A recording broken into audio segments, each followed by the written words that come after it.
Wanted to do the. Yeah. Wait, he don't have a nose neither? Nah. Why is his nose? Wait, Sorry. Chef. Wait, I have a question. Why is his nose gone? We have two reasons. The first one, because the erosion factors. This is the weakness point of the statue. Because erosion factors, it's broke the nose. And maybe the second reason, because any king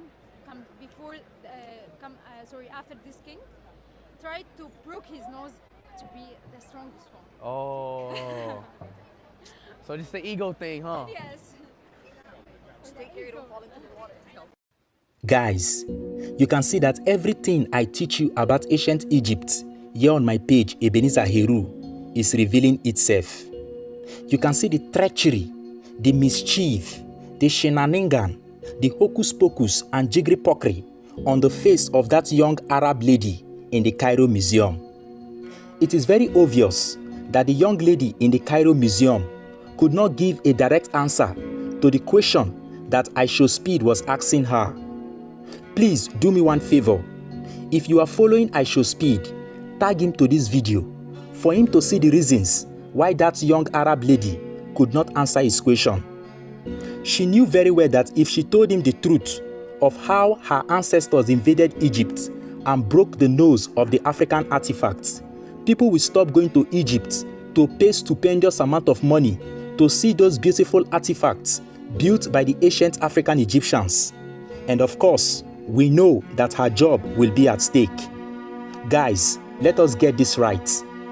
Many people in Africa today, because many of them are not well educated, they don't read, they don't even do common research, they strongly believe that Egypt is not part of Africa.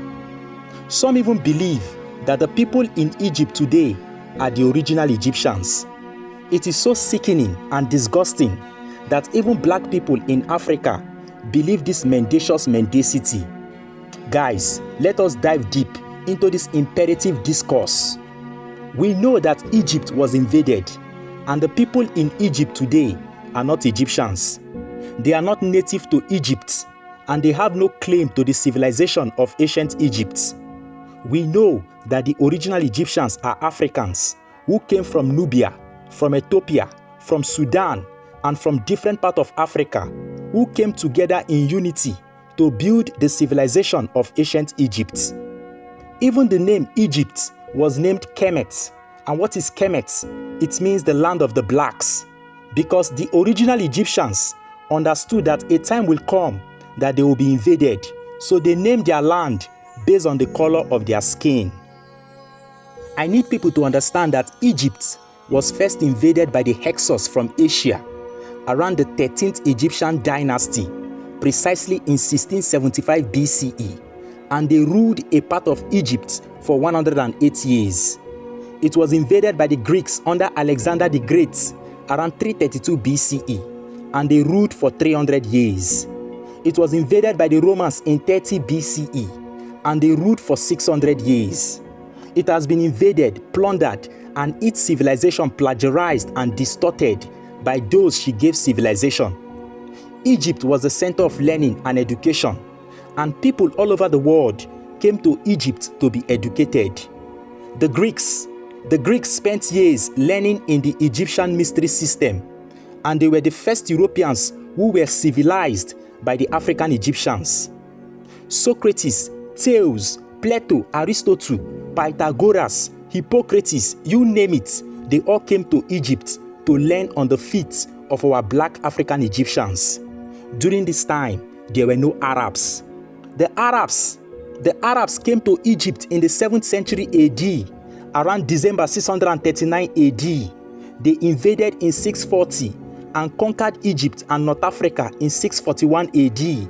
And this was how the Arab slave trade started, where our innocent African ancestors were transported across the Sahara Desert and sold out by the Arab Muslims, where our African brothers and sisters were sold to Chinese emperors as sex concubines, where they castrated our innocent African young men so that they will not have the ability to procreate.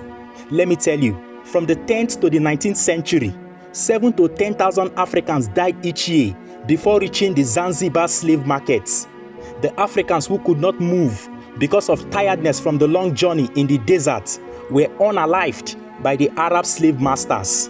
These are the same people claiming that Egypt belongs to them. It was from this trade they introduced Islam to our African ancestors. The Africans who accepted Islam out of fear of violent deaths became the Moors, while those who refused to be Muslims were enslaved. Look at the nose of the Sphinx, which was originally called Heru Makhat. This is the face of a black woman and the body of a lioness. According to late Sheikh Anta Diop from Senegal, it is the face of a black woman from Nubia. The nose of the Sphinx was destroyed by an Arab Muslim named Mohammed Sam Adia in the year 1378. This Arab Muslim saw some African Egyptians paying homage and giving sacrifice to the great Sphinx for a greater agricultural harvest. It was at this moment he was enraged and destroyed the nose of the Sphinx and compelled the worshippers of the Sphinx to be Muslims. I know we were brainwashed to believe that Napoleon Bonaparte, the French military general, in 1798 was the one who destroyed the nose of the Sphinx, but that is a blatant lie.